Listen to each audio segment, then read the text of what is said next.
어떤 분의 설교를 이렇게 듣다가 거기에 설교의 내용 가운데 그런 이야기를 잠깐 들었습니다. 어떤 거냐면 우리가 이제 취미 생활을 하죠. 여러분도 혹시 여러분들 삶에 취미가 있으신가요? 어떤 것을 좋아하고 또 어떤 것을 즐거워하는 일들 없다면 여러분들 삶은 참 메마른 겁니다. 취미를 가지시는 게 좋습니다. 그 취미를 그것이 뭐 영화를 감상하는 것이든 아니면 음악을 감상하는 것이든 아니면 독서를 하는 것이든 아니면 운동을 하는 것이든 운동 중에서 여러 가지 운동들이 있을 겁니다. 그것을 하는 것이 개인적으로는 좋습니다. 그것을 즐기면서 할 수 있을 정도로 여러분들의 취미가 되면 삶을 좀 더 풍성하게 사실 수 있을 겁니다. 근데 그 취미라는 것이 결국에는 어떤 거냐면 내가 좋아하는 것, 즐거워하는 것들을 하는 겁니다.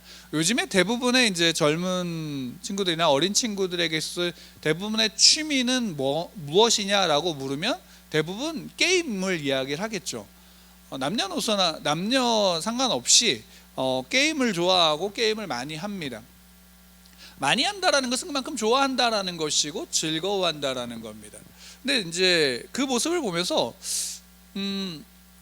재밌는 건 뭐냐면 여러분 우리가 그 취미를 찬송하고 있다라는 사실을 아시나요? 취미를 찬송하고 있다.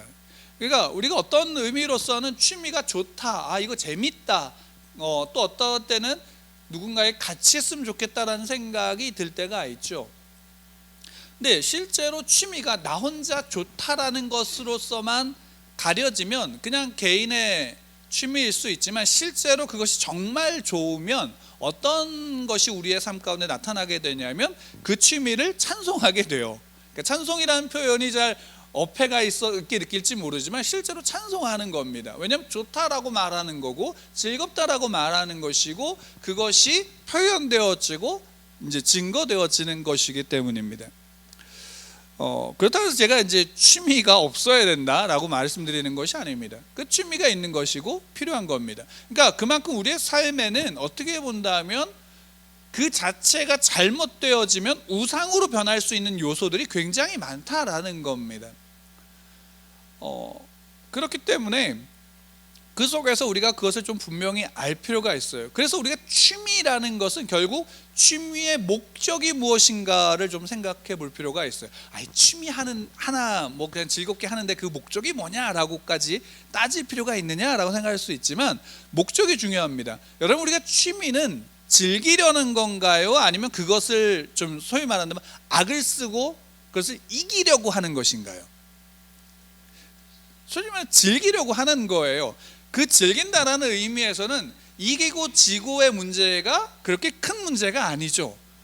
근데 실제로 우리가 때때로 보면은 취미로 하는 게 아니라 길을 쓰고 이겨야 되는 그리고 길을 쓰고 싸워야 되는 대상을 두고 할 때가 많죠.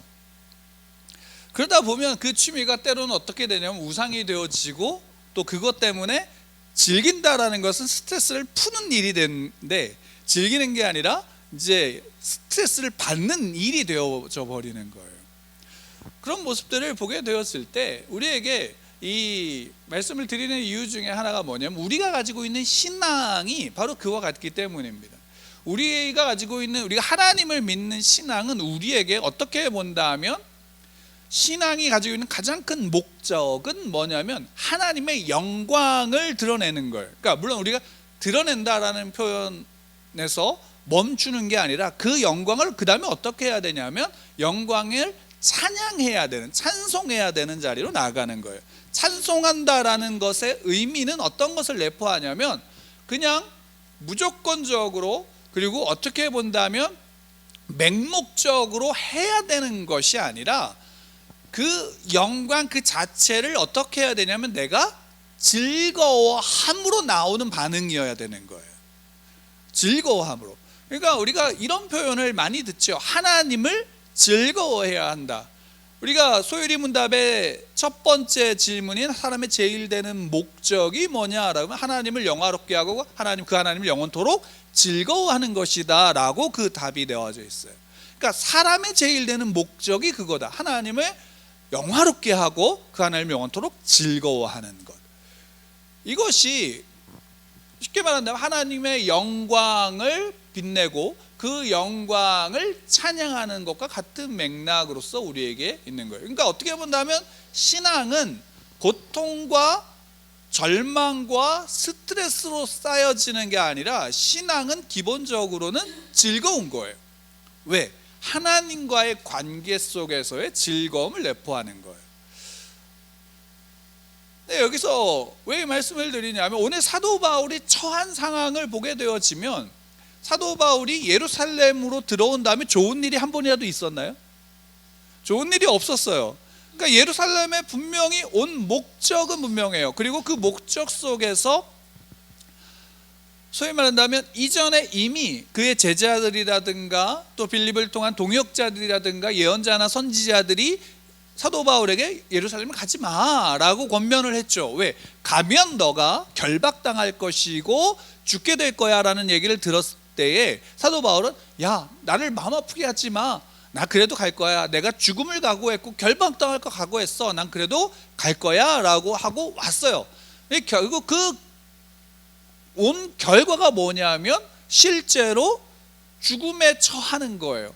잘못을 해서가 아니라 그 말씀대로 또 그 하나님의 말씀대로 살고자 하는 열망 속에서 본인 사도 바울이 받은 것의 응답에 순종이기도 하고 또 사도 바울이 원래 이방인의 사도로서 부름받아서 자기의 소명이 거기 있다라는 사실을 깨닫고 그 자리로 평생을 살았죠. 그냥 평생 예루살렘으로 온 것도 그것 때문이잖아요. 그럼 그 목적에 의해서 왔단 말이에요. 근데 그 목적에 와서 완 결과가 무엇이냐면 환난인 거죠.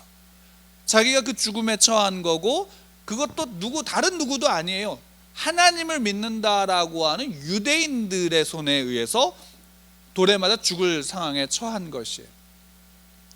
그런 상황 속에서 이제 공의회에서 다시금 발언을 하고 난 다음에 찢겨 죽을까봐 천부장이 그를 영내로 데리고 갔어요. 그 영내 데리고 들어가서 그나마 안전한 곳에 있으면서 하나님이 주께서 그의 옆에 서서 말씀하셨다라고 오늘 본문의 이야기예요. 그의 곁에 서서 이르시되 담대하라, 내가 예루살렘에서 나의 일을 증언한 것 같이 로마에서도 증언하여야 하리라 라고 주께서 말씀하시는 거예요. 여러분, 이 말씀이 좀 생뚱맞지 않으세요? 주께서 하나님이 말씀하시는 거예요. 근데 지금 이 말씀을 하신 이유가 뭘까요? 사도 바울이 야, 너 잘하고 있어, 담대, 괜찮아, 가, 이렇게 등을 떠미는 건가요? 아니면은 격려하고 위로하기 위한 말씀인가요? 어떤 목적인 것 같으세요?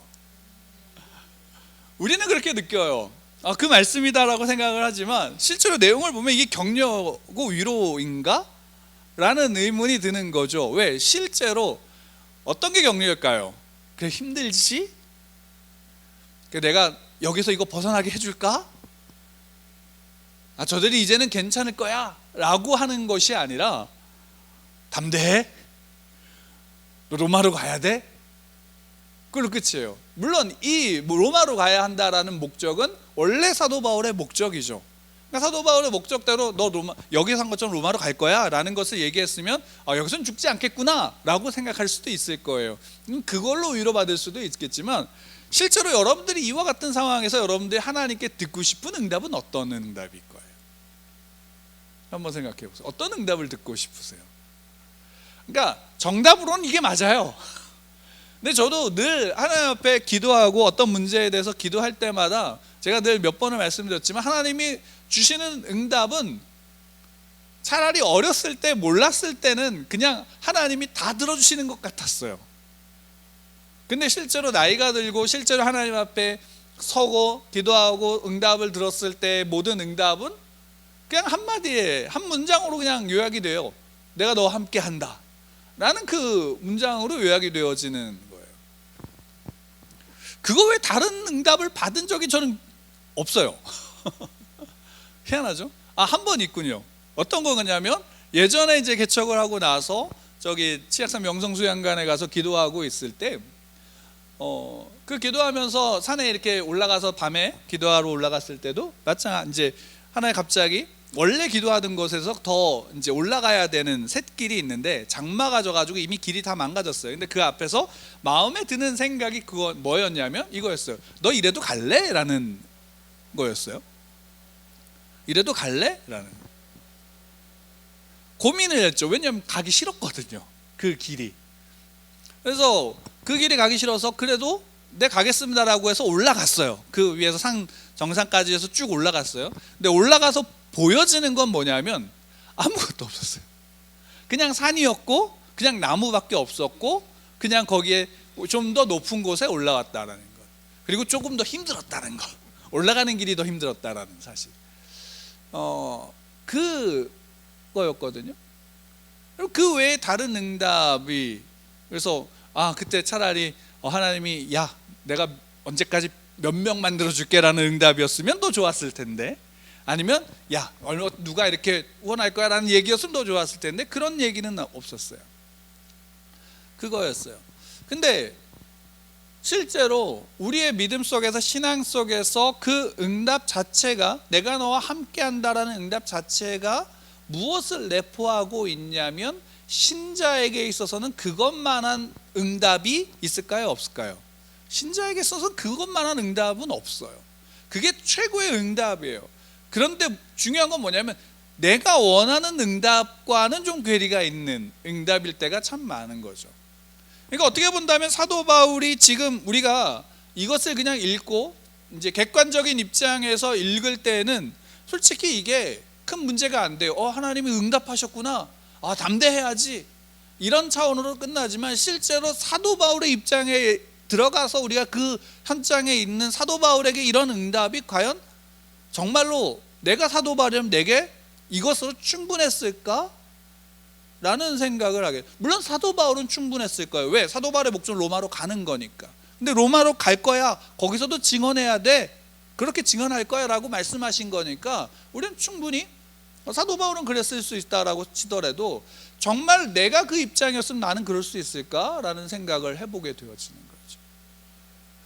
여기에서 이 사도 바울의 모습을 통해서, 또 이 응답을 통해서 우리에게 분명하게 말씀해 주시는 게 뭐냐면, 우리가 하나님 말씀대로 살아가는 것 그 자체가, 소위 말한다면 늘 말씀드리지만 우리가 원하는, 소위 말하는 세상에서 좋게 보여지는, 세상에서 소위 말하면 잘 되어지는 것으로서 그 결과가 드러나고 있지 않는데, 그럼에도 불구하고 사도 바울이 하나님의 말씀대로 순종함으로 나타나는 그 모든 결과들을 사도 바울은 어떻게 보고 있냐면 그것을 다 받아들이고 있는 거예요. 그리고 그 환난 속에서도 사도 바울은 어떻게 하냐면 복음을 전하고 있다라는 사실이에요. 그거를 누가 인정하고 있냐면 주께서 인정하고 계시는 거예요. 왜냐하면 내가 예루살렘에서 나의 일을 증언한 것 같이요. 지금 사도 바울이 예루살렘에서 와서 복음을 증거한 부분을 보게 되어지면, 그러니까 사도 바울이 스스로를 변론한 것을 보게 되어지면 그 앞에서 사도 바울이 복음을 전한 것과 다르다고 지난번에 말씀을 드렸어요. 첫 번째 변론은 주된 목적이 뭐냐면 하나님이 내게 이방인의 사도가 되게 하셨어, 하나님이 그렇게 하셨어 라는 것이었어요. 근데 유대인들은 그걸 받아들일 수 있어요? 없어요? 받아들일 수가 없어요. 그래서 야 저건 죽여야 돼 라고 했죠. 두 번째 변론은 뭐였어요? 간단해요. 나 바리새인이야, 나 부활을 전했어, 그랬더니 나 죽이려고 하고 이 재판에 나를 넘긴 거야, 그 얘기예요. 그러면 그것 자체가 어떤 복음의 메시지라고, 분명한 복음의 메시지라고 볼 수 있는 부분은 아니에요. 그럼에도 불구하고 주께서는 사도 바울에게 너가 예루살렘에서 이렇게 증언한 것처럼 이라고 말씀하고 계세요. 단지 이것만, 이 두 가지의 메시지만이 아니라 실제로 사도 바울의 삶 그 자체가 무엇이었냐라고 묻는다면 그 자체가 복음이었다라고 말하고 있는 것이고, 그 변론했던 내용들조차도 무엇에 근거하냐면 예수 그리스도, 하나님의 부르심 앞에서 자기가 무엇을 해야 하는지를 분명히 알고 말했다라는 것이에요. 그리고 그것을 누구도 알았어요? 유대인들도 알았다라는 거예요. 예루살렘에서 그 이야기를 들었던 이들도 알았기에 하나님이, 예수님이, 또 성령 하나님이 그분이 사도 바울을 인정하고 계시는 거예요. 너가 여기서 나를 증언한 것처럼, 나의 일을 증언한 것처럼 로마에 가서도 그렇게 증언해야 돼 라고 말씀하고 있는 거죠. 우리가 예배 전에 우리가 함께 기도할 때 제가 시편 1편을 낭독할 때 시편 1편의 마지막 절이 여호와께서 의인의 길은 인정하시나 악인의 길은 망하리로다 라고 말씀하셨어요. 노래했어요. 그러니까 그 노래에서 분명한 것은 뭐냐면 여호와께서는, 하나님께서는 하나님의 자녀 그 의인의 길을 어떻게 하시는 거예요? 인정하고 계신다라는 사실이에요. 이게 신자의 삶이에요. 이게 신앙인의 삶이고 신앙의 본질은 여기에 있어요. 하나님께서 택하셨고 하나님께서 예수 그리스도의 의를 덧입어서 너를 의롭다라고 인정하신 그 의인들, 그 하나님의 자녀들, 그 하나님의 백성들의 삶을 누가 인정하고 계시는 거예요? 하나님께서 인정하고 계시는 거예요. 그럼 그 인정을 받는 성도는, 그럼 그 신자는 어떻게 살아야 돼요? 그 인정받은 대로 누구의 말씀? 시편 1편에서 나오는 여호와의 말씀을 즐거워하여 그 말씀을 주야로 묵상하는 자인 거예요. 왜 즐거워하고 왜 묵상할까요? 하나님을 사랑하기 때문이고, 하나님의 사랑을 받아서 하나님을 사랑하기 때문이고, 하나님을 좋아하기 때문이에요. 하나님의 영광을 즐거워하고 있고, 그래서 그 영광을 노래하고 있는 게 누구예요? 신자인 거예요. 그것이 우리의 신앙인 거예요. 그렇기에 지금 하나님이 사도 바울에게 그것을 말씀하고 계시는 부분이고, 동일하게 오늘날 우리에게도, 하나님의 성도들에게도 동일하게 말씀하고 있는 거예요. 성도들의 삶은 환난이 없는 삶이 아니라 오히려 성도들의, 신자의 삶의 진짜 믿음은 어디에서 드러나냐면 환난 속에서 드러나기에, 모든 사람들이, 이 세상 사람들도 받고 있는 환난에서 우리는 제하여지고 거기에서 그 환난이 우리에게 없다로 나가는 게 아니라 그들과 똑같은 환난 속에서도 하나님의 말씀을 택하여 나아가는 자들이 성도들이에요. 그러나 그 안에서 더 큰 우리의 믿음의 실력은 어디서 드러나냐면 그 이후에 믿음의 선택을 했을 때 다가오는 모든 것을 믿음으로 받아들이는 것, 그리고 그 속에서 믿음의 삶과 믿음의 선택을 할 수 있는 게 신자의 모습인 거예요. 거창한 이야기를 좀 하나 할까요? 거창한 이야기를 좀 하나 하면, 여러분 기독교 역사, 기독교의 역사를 이렇게 살펴보게 되어지면, 뭐 제가 전공한 것도 아니고 제가 본 것도 아니에요. 다만 이제 제가 생각했을 때, 이건 제 생각이에요, 학자의 생각이 아니라, 제가 생각했을 때 기독교의 역사는 두 가지로 볼 수 있어요. 뭐냐면 신자와 불신자의 역사다라고 볼 수 있어요. 여기서 불신자라는 의미는 어떤 의미냐면, 하나님을 아예 믿지 않는 자들을 말하는 게 아니에요. 기독교의 신앙을 가진 이들 안에서의 신자와 불신자를 말하는 거예요. 그리고 그 역사는 어떻게 보면 성경 안에서부터도 그 역사는 우리에게 계속적으로 이야기되어지고 있고, 우리가 실제로 과거의 역사로 인해서 배우게 되는 그 역사 속에서도 있고, 지금의 우리의 시간 속에서도 있고, 앞으로의 시간에서 아마 그 부분은 이 신자와 불신자의 모습 속에서 우리의 역사, 기독교의 역사는 이어질 거예요. 신자와 불신자, 결국 두 가지예요. 둘 다 기독교 신앙을, 하나님을 믿는 신앙을 가지고 있는 이들이에요. 실제로 하나님이 천지를 창조하신 이유와 목적, 또 그 속에서 사람을 창조하신 이유와 목적이 무엇이다라고 생각하세요? 성경에서 에베소서 1장을 보게 되어지면, 에베소서 1장 우리 함께 좀 찾아볼까요? 에베소서 1장 말씀입니다.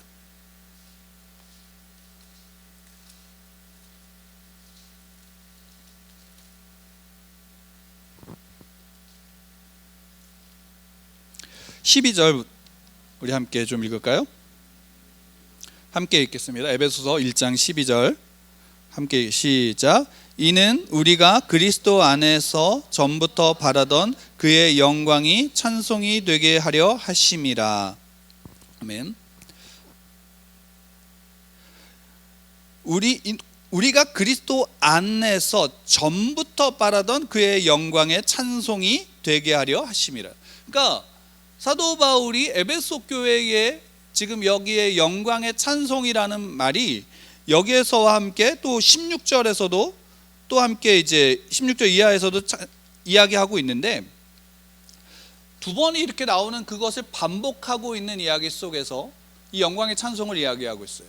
근데 이게 단순하게 이것뿐만이 아니라 하나님이 이스라엘 백성들을 택하실 때도 그들을 택하신 목적이 뭐냐면 나는 너희의 하나님이 되고 너희는 내 백성이 된다라고 말씀하신 속에서 그 모든 것의 결국 목적, 그 택하신 목적이 뭐냐면 하나님의 영광을 위해서 택하셨다라고 해요.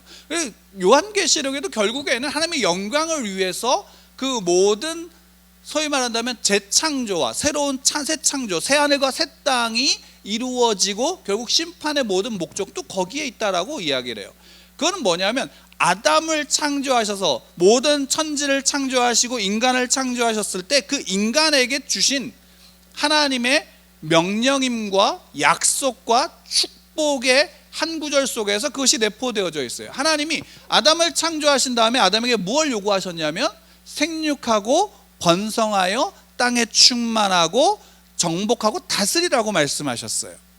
그러니까 그 얘기는 뭐냐면 하나님이 하나님의 형상과 하나님의 모양대로 사람을 창조하셨다라는 의미 속에서 생육하고 번성해야 되는 이유는 뭐냐면 하나님의 형상으로 지음받은 사람들이 이 땅에 생육하고 번성하고 그들이 정복하고 다스리고 그 모든 것 속에 뭐가 나타나면 하나님의 통치가 누구를 통해서 이루어지는 거냐면 사람을 통해서 이루어지는 거예요.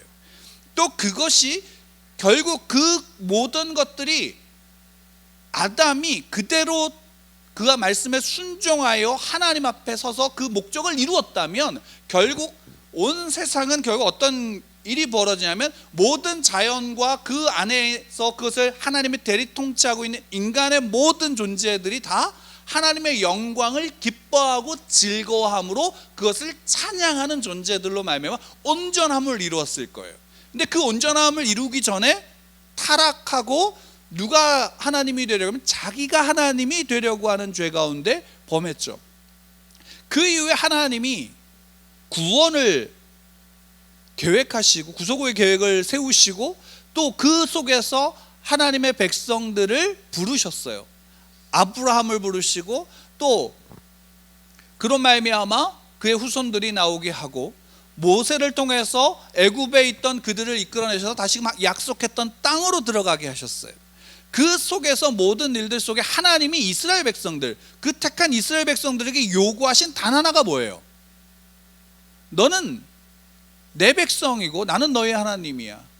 너희가 내 백성이니까 너희가 믿는 나를 중심으로 세상의 것들을, 세상의 방법들을 따라가지 마. 세상이 당연하다라고 하는 것들을 따라가지 마. 세상의 힘과 권력을 쫓지 마. 누구를 믿으면 돼? 나를 믿으면 돼 라고 하면서 지난주에 이제 매일성경 큐티의 내용 본문에 보면 레위기서가 나오는데 그 레위기서에 나와서 나오는 내용들 중에 하나가 뭐냐면 음란에 대한 부분들을 굉장히 지적하고 있어요. 그 왜 그러냐면 실제로 가나안의 7족속이 멸망하게 된 이유가 거기에 있었어요.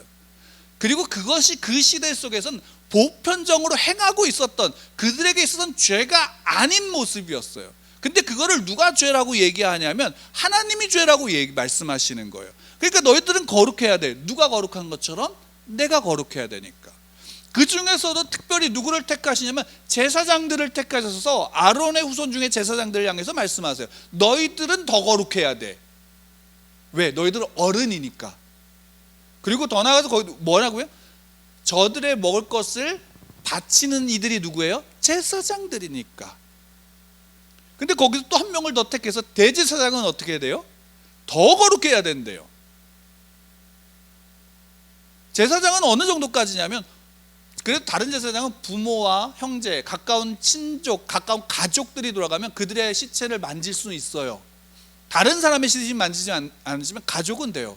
대제사장은 무엇까지 안 되냐면 부모의 시체도 만지면 안 된다고 요구해요. 왜요? 내가 거룩한 것처럼 너희도 거룩해야 돼. 그걸 요구하시는 거예요. 이게 신자들이 갖는 기준이 무엇인지를 알려주는 거예요. 신자들이 갖는 기준은 세상에서 갖는 기준이 아니라 하나님께서 우리에게 정하여 주신 기준, 하나님이 거룩하시니까 우리 또한 그 거룩함으로 나가야 되는 그 기준 앞에 우리가 서 있다라는 거예요. 근데 이스라엘의 구약의 역사를 보세요. 그 앞에서 무엇과 싸워요? 그 이스라엘 민족, 하나님을 믿는다는 이스라엘 민족 안에서 그 하나님의 거룩을 지키는가, 거룩을 지키는 신자와 세상의 힘과 세상의 권력과 세상의 쾌락을 쫓는, 그럼에도 불구하고 하나님을 믿는다라고 하는 신자들이 나누어지고, 결국 하나님 무엇 때문에 심판하냐면 그들을 향해서 말씀하셔요. 너희들은 나를 대적하는 자다라고 말씀하시죠. 그래서 심판을 명하세요. 근데 그 속에서 선지자 이사야가 뭘 이야기하냐면, 그래도 심판을 이야기하면서 남은 자들을 어떻게 하신대요? 구원하신다라고 말씀하시잖아요. 실제로 엘리야 시대 때 아합과 이세벨을 대적했던 엘리야에게 하나님 말씀하세요. 바알과 아세라에게 절하지 않은 7천이 남겨져 있다. 7천 명이 있다. 이게 성경에서의 역사뿐만이 아니라 우리 실제 역사에서도 마찬가지예요. 중세가 기독교 역사 속에서 암흑기라고 얘기해요. 세상의 이제 일반 역사 속에서도 중세를 암흑기라고 보는데, 기독교 역사상에 특히나 암흑기라고 이야기해요. 왜 그러냐면 결국 기독교가 국교화되고 나서 그 안에서 종교를 갖는 거, 기독교인이 되어지는 건 어떤 일이 되어지냐면 세상의 권력을 갖는 일이 되어지는 일이 벌어지게 됐어요. 그래서 교황과 누가 싸워요?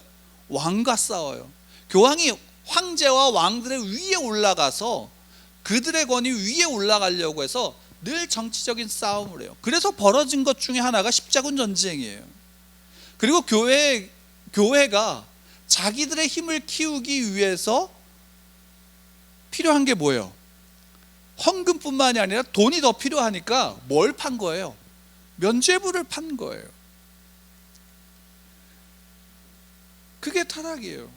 세상에 교회의 신앙인이, 신자가 세속화되어져서 하나님을 믿는다고 하면서도 그 안에서 세속화되어진 신앙을 가졌던 이들이 결국 그 타락한 모습들 속에서 기독교 역사의 암흑이 도래하게 되어지는 것이고, 그런 말미암아 어떤 일이 벌어지냐면 다시금 원래대로 돌아가고자 하는 개혁이 일어난 게 종교개혁이에요. 실제로 루터가 그 종교개혁을 시작했다라고 역사적으로는 배우지만 그 이전에 야누스라든가 윌리엄 틴데일 같은 사람들, 존 위클리프 같은 사람들이 이미 그 100년 전에 이미 이런 일들을 했어요. 외쳤어요. 문제가 있다라고 외쳤단 말이에요. 실제로 루터도 95개조 반박문을 비텐베르크 성당에 게재했을 때도 마찬가지예요. 원래 개혁을 하려고 했던 게 아니라 그 시대의 문제를 지적한 거예요. 근데 교황이 그걸 받아들일 수 있어요, 없어요? 없으니까 파문한 거예요. 그러니까 자연스럽게 종교개혁의 물결이 일어난 거죠. 그게 반복이에요. 그러면 기독교의 역사는 뭐의 역사예요? 신자의 역사예요. 그리고 그 속에서 그 신자들의 모습 속에서 그들이 타락한 불신자의 모습을 갖게 되어졌을 때 그 반동으로 다시금 올바름 가운데 서고자 하는 이들이 그 안에서 반동으로 나타나게 되어지는데, 그게 없었던 게 아니라 그 흐름 속에 계속적으로 남겨져 있었던 일들이라는 거예요. 그게 하나님의 이끌어 가심인 거죠. 그러면 그 안에서 분명한 건 뭐예요? 신자와 불신자를 나누는 기준이 뭘까요? 믿는다라는 거? 교회에 다닌다라는 것일까요? 그렇죠. 세상 사람들이 볼 땐 그거예요. 근데 우리가 볼 때는 그것으로만 구분되어지는 게 아니에요. 우리는 주의 말씀이 내 삶의 기준이 되어져야 되는 거예요. 여러분, 우리의 삶은, 인생은 누구나 하나님 믿는 자이든 믿지 않는 자이든 그 삶은 결국 선택의 연속이에요. 우린 하루에도 매 순간 선택을 해요. 밥을 먹을까 말까, 물을 마실까 말까, 사람을 만날까 말까, 옷을 어떻게 입을까 라는 그 선택의 연속이란 말이에요. 그럼 그 선택의 연속 속에 기준이 뭐냐고요? 나의 기준이 뭐냐고요? 신자의 기준은 하나님의 말씀에 있는 거예요. 그 말씀을 가지고 고민하고 선택하느냐라는 문제인 거예요. 코로나 시대 때 수많은 사람들이 이 문제 속에서 실제적인 부딪힘을 겪게 되어지는 거예요. 그 이전까지 교회 가는 게 문제가 됐어요, 안 됐어요? 안 됐잖아요. 전염병이 퍼지고 나서 교회 가는 게 문제가 되니까 어떻게 해야 되는가에 대한 신앙의 질문들이 거기에 생기게 되어지는 거예요. 지금은요, 그렇게 예배를 중요하다라고 얘기했고, 그렇게 해서 이거는 뭐 여러 가지 문제들이 있어라고 말했던 많은 이들이 과연 그럼 모두가 다 교회에 나와서 예배를 드리고 있을까요? 아니면 야, 이렇게 하니까 이거 편한데? 라는 생각으로 있을까요? 생각해 봐야 되는 거예요. 정말 하나님께서 우리에게 묻고 우리에게 말씀하시는, 그래서 하나님 우리에게 가르쳐 주시는 바가 내 삶의 기준이 되어지는가? 라는 사실이에요. 그리고 거기에서 우리의 목적이 드러나야 돼요. 여러분, 성도, 신앙인의 목적은 하나님의 영광이에요. 하나님의 뜻이에요. 복음이에요. 이거죠. 하나님이 여러분들에게 이렇게 말씀하신다면 여러분들 어떻게 받아들이겠어요? 어제 만난 그에게 전한 복음을 오늘 만난 그에게도 전해야 돼요. 그러면 여러분들 한번 생각해 보세요. 그 앞에서 어떠신가요?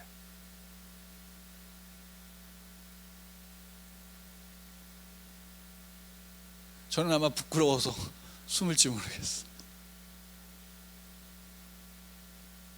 어제 만난 그에게 전한 복음이 오늘 만난 그에게 전한 복음이어야 되고, 오늘 만난 그에게 전한 복음이 내일 만난 그에게 전해야 될 복음인 거예요. 우리가 예수 그리스도의 택함을 받은 그 예수 그리스도를 그래서 믿으면 구원받는다라는 이야기 속에, 그 믿음의 고백 속에 나는 그리스도인이고 나는 신앙을 가졌어 라고 얘기할 때 과연 나의 신앙과 나의 불신앙이 어디에 있는지 생각해 봐야 할 겁니다. 하나님은 바울의 예루살렘에서의 모습을 인정하셨어요. 무엇으로? 그들에게 나를 증언한 것처럼. 우리의 삶이 무엇을 말하고 있나요? 우리의 입술은 무엇을 말하고 있고, 신자의 모습이 세상에서 비난을 받는다, 믿음을 지키는 것 때문에 비난을 받는가, 아니면 세속화되어져서 세속의 것들을 쫓고 있는 것 때문에 비난을 받는가? 무엇 때문일까요? 안타깝게도 후자가 더 많지 않을까요? 그러고서 우린 얘기하죠. 나는 환난 가운데 있다고. 진짜 성경에서 우리에게 가르쳐주는 환난을 뭐냐면 믿음으로 사는 것으로 나타난 결과. 시인들의 노래가 여기에 있어요. 다윗의 시편을 보십시오. 시편의 시들을 보시면 그들이 자기 멋대로 살아서 환난을 받았다가 아니에요. 다윗과 사울의 차이가 거기에 있죠. 다윗은 사울을 죽일 수 있는 순간에 죽이지 않는 선택을 했어요. 그의 수하들은, 같이 간 수하들은 얘기했죠. 뭘 얘기했어요? 이거 하나님이 허락하신 거예요. 누가 맞을까요? 그 순간 어떤 선택을 했느냐의 문제가 아니에요. 다윗의 선택의 기준을 봐야 되는 거예요. 하나님이 이에게 기름 부어 세운 왕이야. 그를 내가 죽일 수 없어. 그를 죽였다면 훨씬 다윗의 환난은 절반으로 줄었을 거예요. 근데 그 선택을 하지 않고 사울을 살려보내죠. 그리고 자기의 결백을 사울에게 주장할 뿐이에요. 그 결과 그는 미친 척을 해야지 살 수 있는 상황이 처해지고 늘 도망 다녀야 되고 무시를 당해야 되는 상황 가운데 처해버렸죠.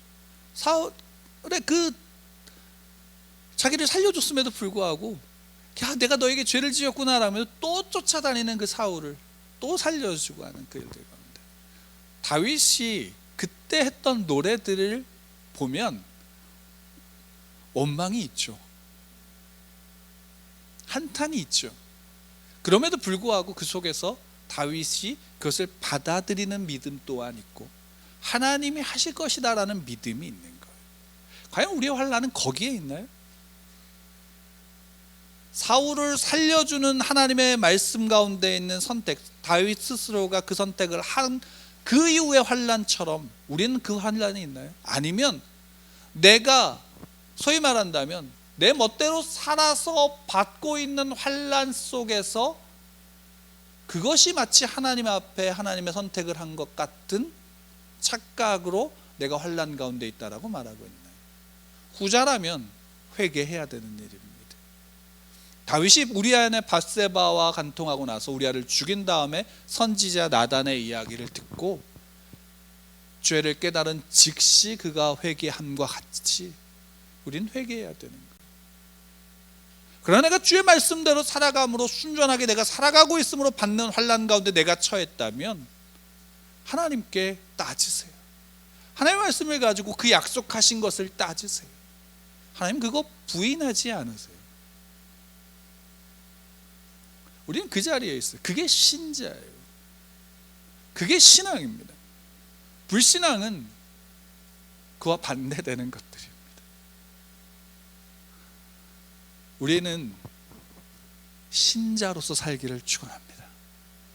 신자로서 하나님의 말씀이 우리의 기준이 되기를 원합니다. 우리 예수누리교회의 기준이 되기를 원하고 우리 함께하는 성도, 우리 예수누리교회 성도들의 기준이 되어지길 원합니다. 그리고 그 믿음은 결국 환난 속에서 우리의 삶의 믿음의 선택 속에서 드러나게 될 것입니다. 다른 사람들도 그거를 보게 될 겁니다. 착하다 아니다의 문제가 아니라 과연 하나님의 거룩이 있는가. 이스라엘 백성들에게 레위기서에서 보여주고 있는 것은 하나님의 거룩이 너희들에게도 있어야 된다는 사실이었습니다. 내가 거룩하니 너희도 거룩해라. 이 시대가 이러하니까 너희도 똑같아야 돼가 아니라 그러니까 너희들은 그것을 쫓지 마라는 것이었죠.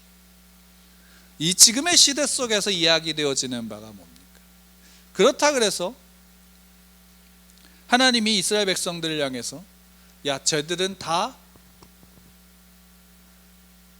인격적인 존재들이 아니야 라고 해서 짓밟으라고 하지 않았죠. 나그네를 너희도 나그네 되었으니까 너희들의 가족처럼 돌봐주라고 말씀하셨어요. 가난한 이들을 향해서 아픈 이들을 향해서 손을 펼치는 자비가 그 안에 내포되어져 있습니다. 하나님의 자비가 우리를 향했던 것처럼 우리는 하나님의 은혜를 받고 있고 하나님의 자비를 받았으며 하나님의 사랑을 받고 있습니다. 그리고 하나님이 나를 사랑하신 사랑으로 나 또한 그 사랑의 자비의 은혜의 통로가 되어져야 되고 하나님이 거룩하심과 같이 나의 삶이 거룩하여지기를 소망하십시오. 그 은혜 가운데 서는 여러분들 되기를 축원합니다.